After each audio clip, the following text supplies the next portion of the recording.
Hi guys, welcome back to the channel. So today, as Manchester United enjoy a day off training, I thought that we would have a look at three of the best young prospects currently in the United youth system.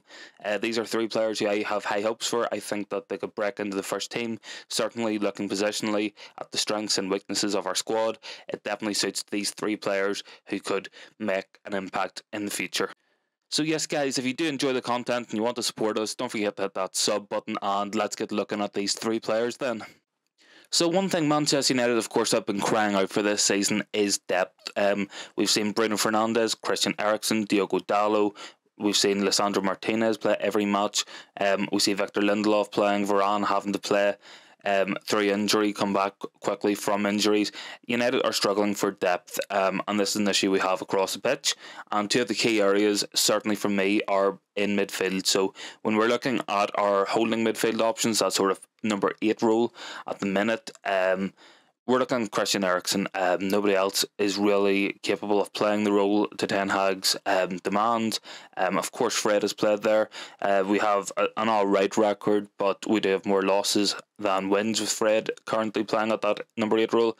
Christian Eriksen has been out injured and with illness, and without him, the lack of quality options in that midfield is really telling. And the first player we're going to look at is a player who is very natural in that role. He can definitely play it well. He's really good going forwards, going and coming back. He's very solid defensively. He's a great passer of the ball, and he's a great carrier of the ball. This is something we haven't had at the club for a very long time. And yeah, so the first player we're going to have a look at is Kobbie Mainoo.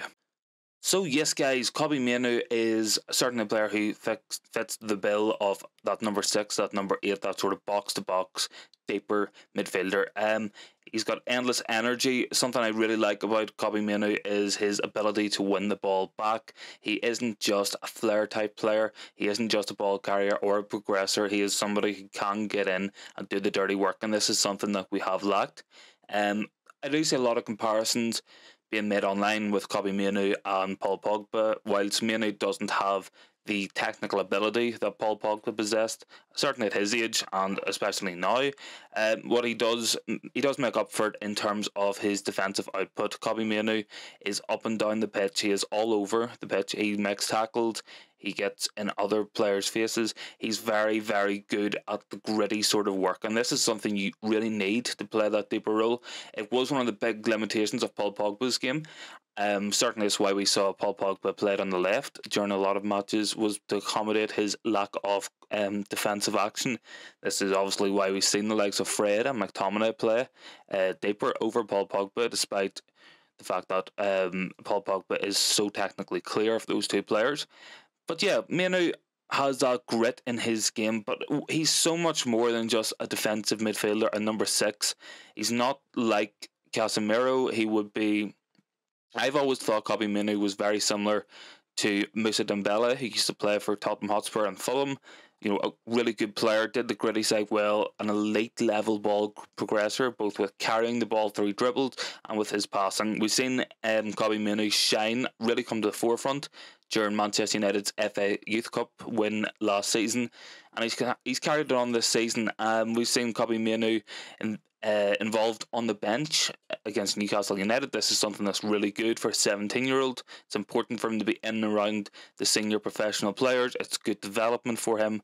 But what I want to see for Mainoo is a couple of minutes. Even if it is only 5 minutes, 10 minutes, it could be so beneficial for him, both confidence-wise, and it'll let Erik ten Hag get a better view of Kobbie Mainoo as a player. Of course, at Ajax, Erik ten Hag brought through several young midfielders. He brought through Frankie de Jong. He brought through Donny van de Beek. He also brought through Ryan Gravenberch as well. So there's certainly a track record with Erik ten Hag and developing these midfield players, moulding young players into his ideal type of midfielder. And I certainly think Mainoo's got the temperament and the talent to be able to pull this off. He's certainly someone who ten Hag will love to work with. He is versatile. He can play 6, he can play at an 8, he can even fill in at a 10. He's been playing above his age group. He's also featuring for the England under-18s. I mean, the guy is only 17, but he is sensationally talented. And whenever Erik ten Hag actually was asked questions about Kobbie Mainoo, he said that he wasn't just there to fill the numbers, he was there to positively contribute to the group, and if called upon, he could do that. And that's a fantastic sign. It's a tremendously positive sign for Kobbie Mainoo and his development. Ten Hag can see his talent.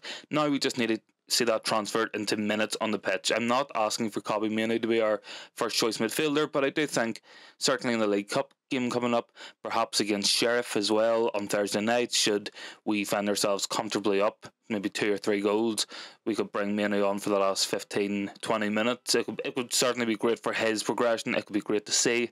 And it is the one thing that Erik ten Hag hasn't really done so far, is give these young players a significant amount of minutes, and it is something that I would like to see. It's something that he specialised in with Ajax, and I definitely think Kobbie Mainoo could be an Erik ten Hag midfielder, lying and waiting, and he'd be absolutely perfect for the role that Ten Hag would put him in to do alongside the likes of Casemiro.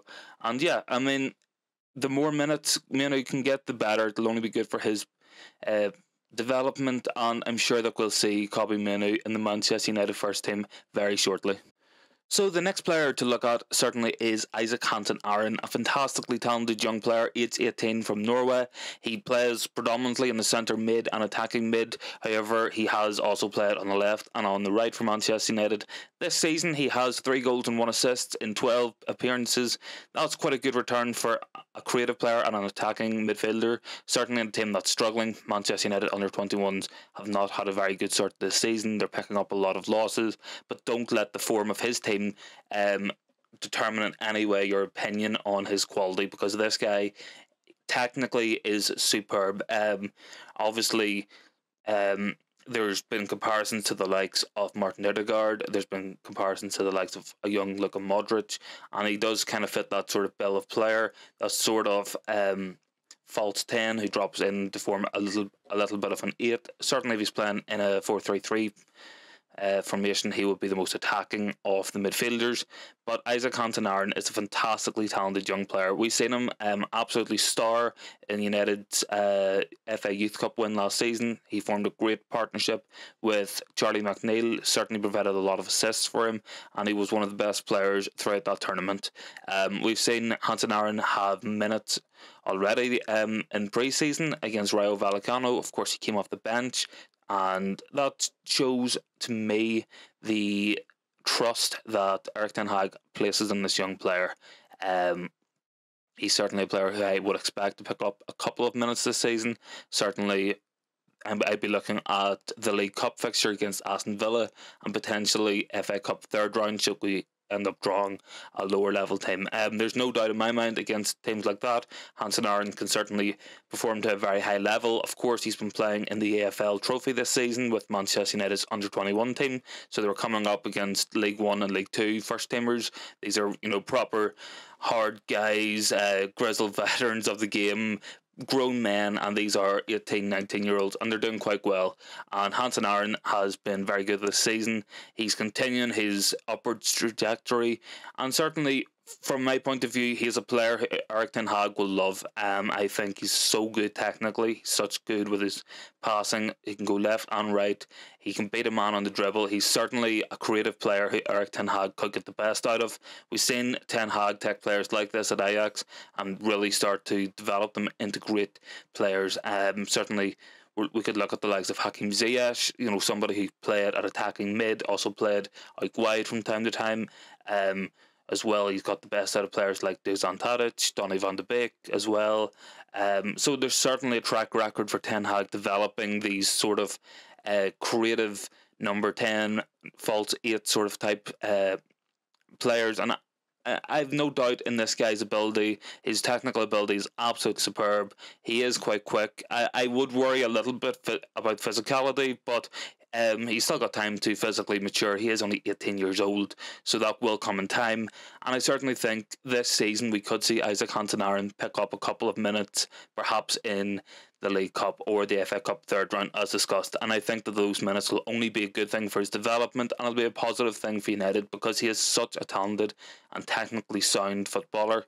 And yeah, I mean, the more we see of this guy, I'm sure the better player we will see. He was quite quiet when he came on against Rayo Vallecano. There was only about 10 minutes of the match left, and I think that if given a proper run out, maybe 20-30 minutes, with some more experienced players in the team, with the likes of Casemiro behind him or Christian Eriksen behind him, then I'm sure that Hansen Aaoren can thrive in the team. And I really hope that he takes an opportunity if he's given it, because he is so technically good. He is so proficient with the ball at his feet that you just want to see players like this be given an opportunity at Manchester United.